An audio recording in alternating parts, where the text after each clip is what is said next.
Olá, tudo bem? Meu nome é José Godoy.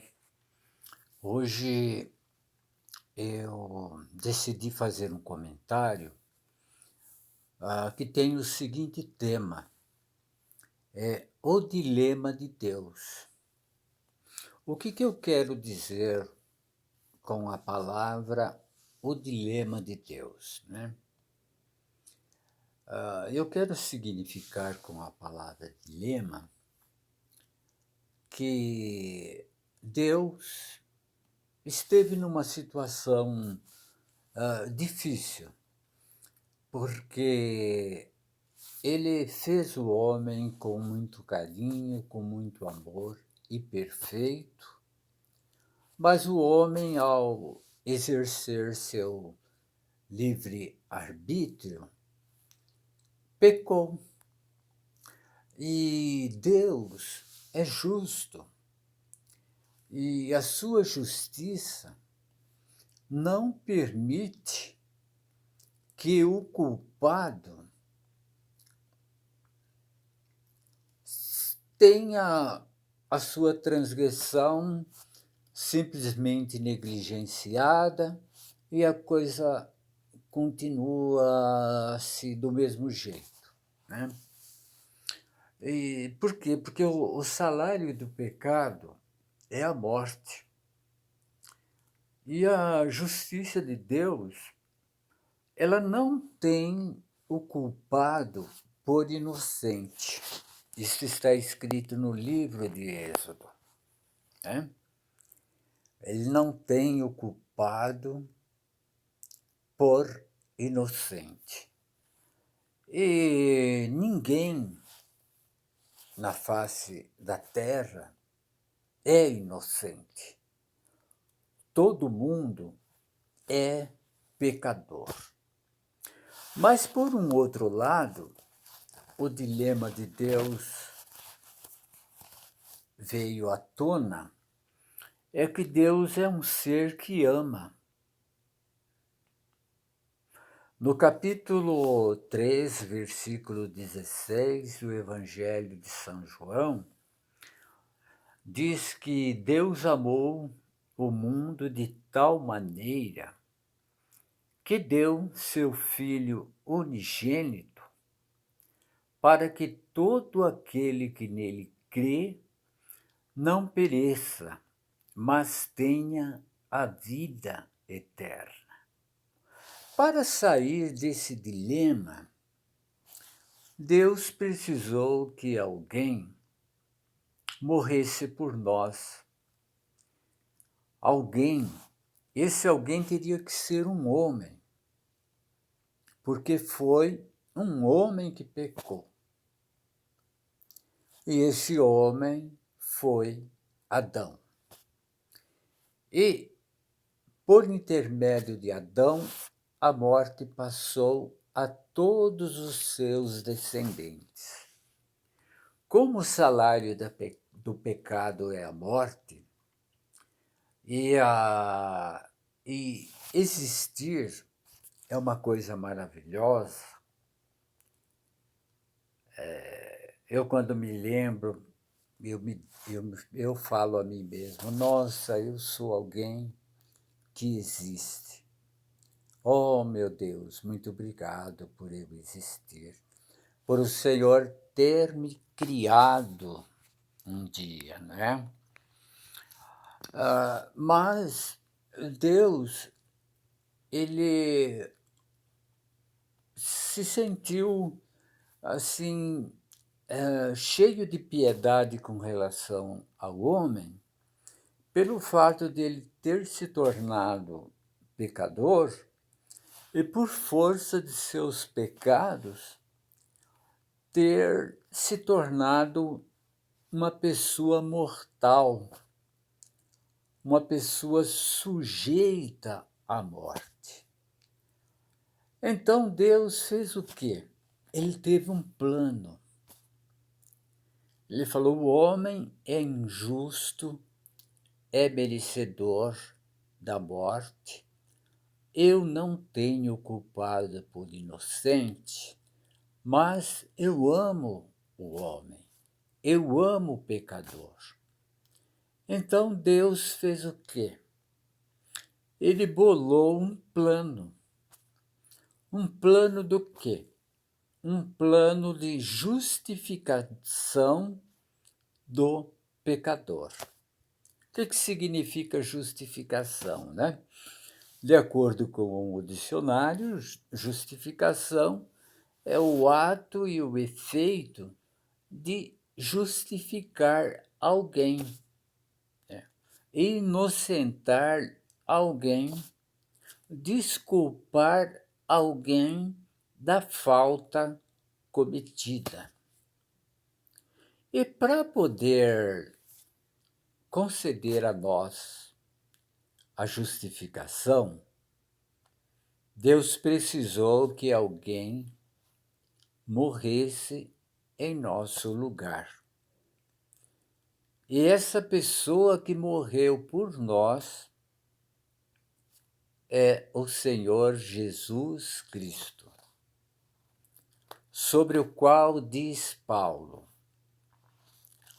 que Deus, na plenitude dos tempos, enviou o seu Filho, nascido de mulher, para o libertar da condenação de seus pecados.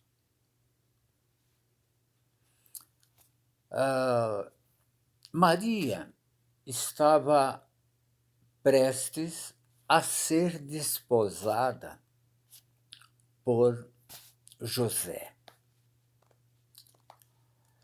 E quando José percebeu que Maria estava em gestação,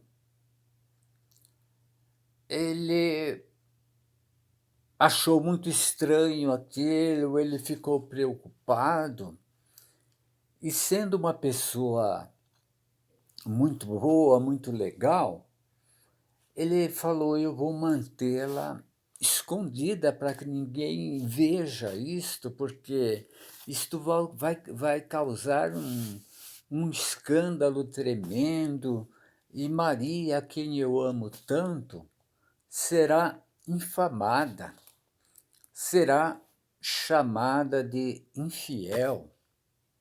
Então, ele decidiu: eu vou ocultar Maria. Com certeza, se nós estivéssemos no lugar de José, nós não tomaríamos uma decisão dessa, né? Falando, como minha noiva parece grávida, eu vou ficar quietinho, aceitar a coisa como se não fosse, né? Mas um anjo enviado de Deus chegou a José. Ele disse: José, não tema receber a sua mulher, porque o que está gerado nela é pelo Espírito Santo. Maria dará à luz a um menino, o qual você porá o nome de Jesus, porque ele salvará o seu povo dos seus pecados. Então é isso, meus amigos. O amor de Deus levou à encarnação de seu Filho unigênito para morrer, receber o castigo que eu e vocês é que deveríamos receber. E tudo isso foi por força do amor de Deus. A fonte da salvação de Deus é o amor. Ele amou o mundo, ele amou os homens de tal maneira que deu seu Filho unigênito. Ou seja, por Jesus Cristo é que ele pode nos salvar. com o objetivo de que a gente não fique mais sujeito à morte, mas a gente passe a ter o direito de uma ressurreição para a vida eterna. Olha que bondade maravilhosa de Deus. Então, o que Deus fez? Ele, pelo plano cuja essência está em Jesus Cristo, ele decidiu justificar o pecador. No capítulo 5 da carta de Paulo aos Romanos, no versículo 1, diz assim: justificados pela fé, temos paz com Deus. Temos paz com Deus. Ter paz com alguém é não estar em guerra com alguém. Quando nós temos uma inimizade com alguém, não se vai com a cara de alguém faz alguma coisa que não gostamos, então a gente não pode dizer que a gente está em paz com aquela pessoa. O nosso pecado, ele fez que nascesse no coração de Deus uma ira, uma raiva. Tanto é que todo aquele que não aceita essa dádiva graciosa da salvação em Jesus Cristo é chamado de filho da ira de Deus. E essa ira, um dia, irá se acender de tal forma e o pecador terá que pagar pelo seu pecado. Mas, se ele crer no Senhor Jesus, se ele crer que Jesus morreu pelos seus pecados e que Jesus ressuscitou para a sua justificação, ele é justificado. Ele é recebido como justo. Olha que coisa grandiosa. Que coisa maravilhosa essa. E essa bênção maravilhosa eu me aproprio por intermédio da fé.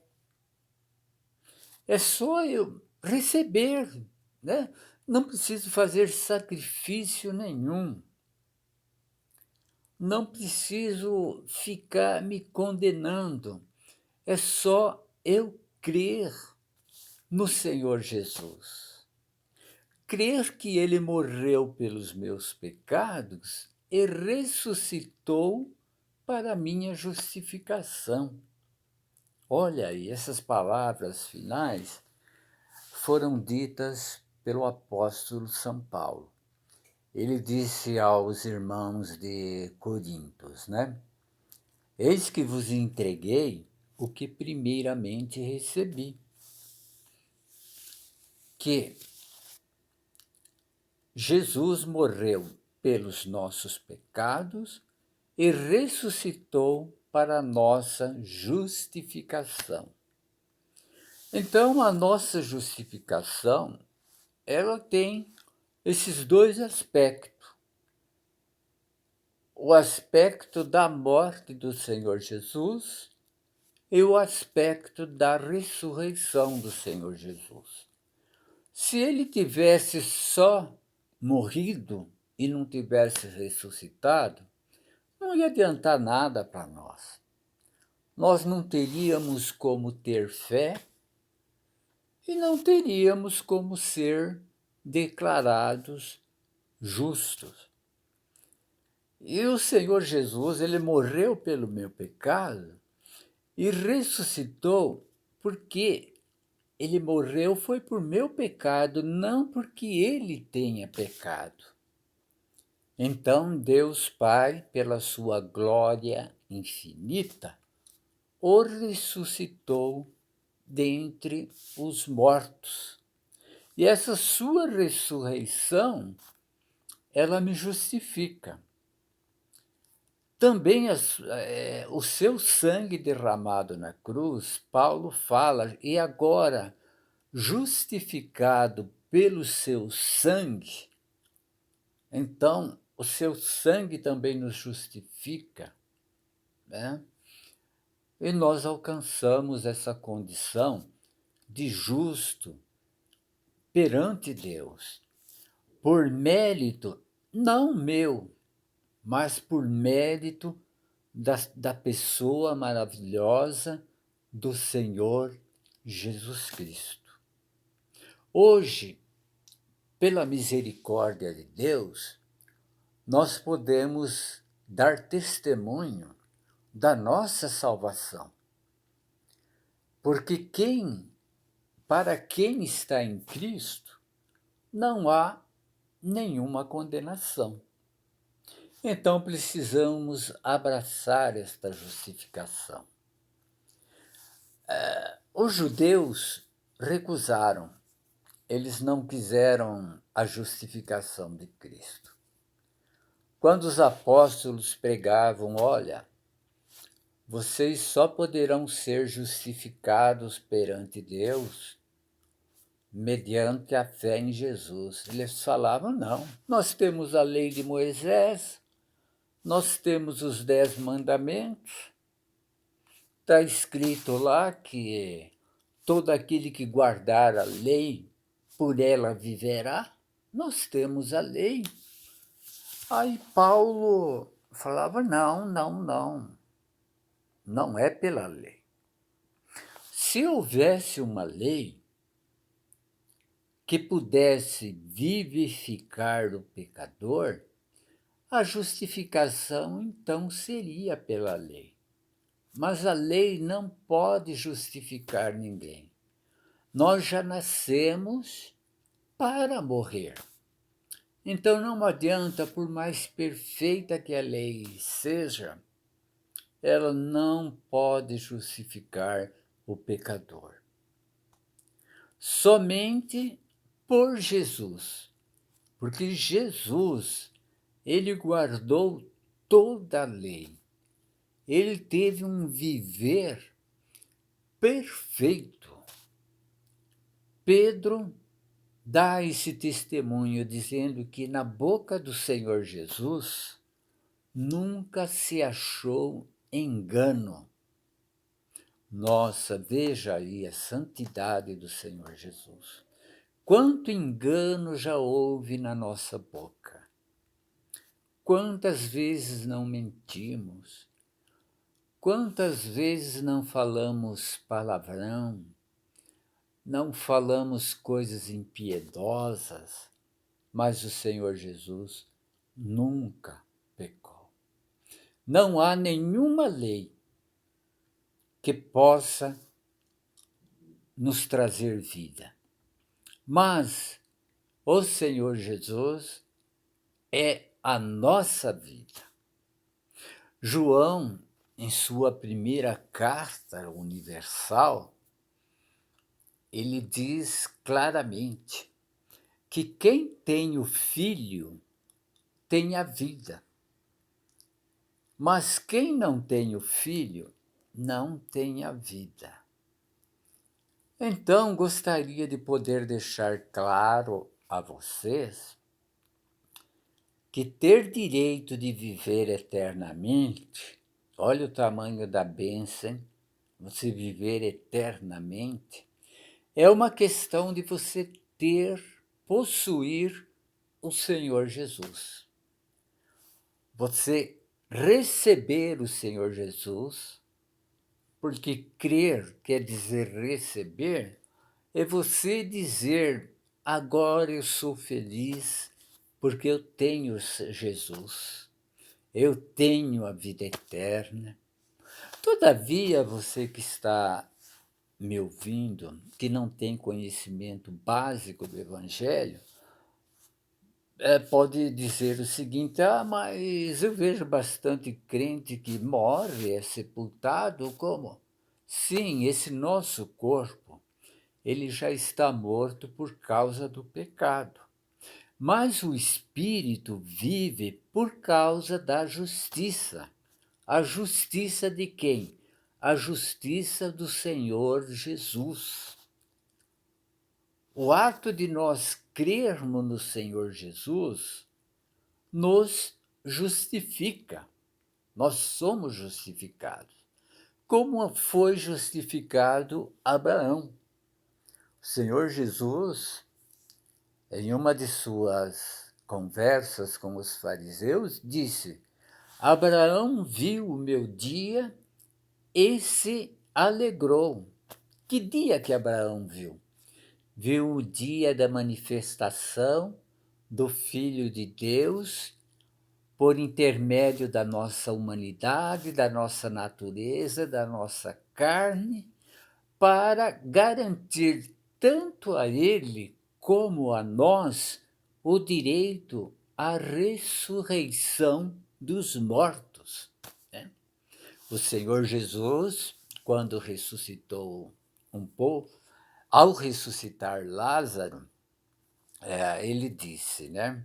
Eu sou a ressurreição e a vida. Quem crer em mim, mesmo que esteja morto, viverá.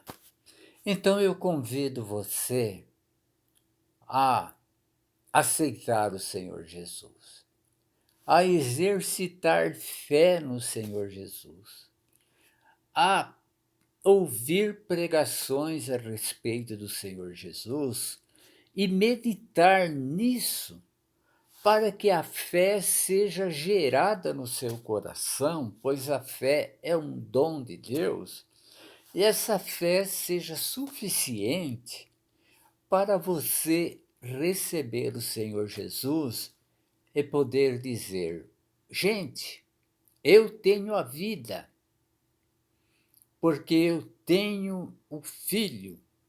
Quem tem o Filho de Deus tem a vida, e assim desfrutar da vida eterna. Muito obrigado pela atenção, e eu espero dar novos testemunhos a respeito da vida eterna em Cristo Jesus. Assim possa ser.